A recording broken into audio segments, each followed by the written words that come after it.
মসজিদ কমিটি যারা হবে তারা 4টি গুণে গুণান্বিত হতে হবে। কয়টি গুণে?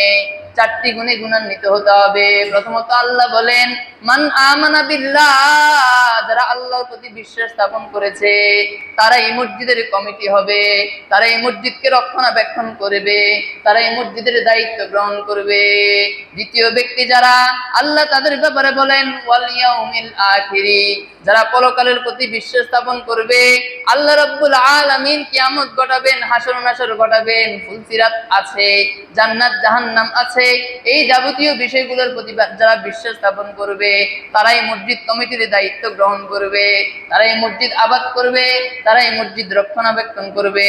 তারপর আল্লাহ বলেন ওয়া আকামাস সালাহ, যারা নামাজ প্রতিষ্ঠা করবে তারা এই মসজিদের দায়িত্ব গ্রহণ করবে। নামাজ প্রতিষ্ঠার ব্যাখ্যা আরো একদিন জুমাবারে আমি বলেছিলাম। আকামাস সালাহ, আকিমুস সালাহ, আকিম, আল্লাহ রাব্বুল আলামিন এই আকামা ইউকিমু মাদ্দার থেকে যত জায়গায় কোরআনুল কারীমের মধ্যে ভার ব্যবহার করেছেন প্রত্যেকটা জায়গাতে আল্লাহ রাব্বুল আলামিন এখানে নামাজ নিজে গুরুত্ব সহকারে খুশু সহকারে আদায় করার ব্যাপারে আল্লাহ রাব্বুল আলামিন বলছেন। অর্থাৎ মসজিদ কমিটির যারা নিজেরা নামাজ পড়বে, অন্য ব্যক্তিদেরকে নামাজের প্রতি উদ্বুদ্ধ করবে, তারাই মসজিদ কমিটির দায়িত্ব গ্রহণ করবে।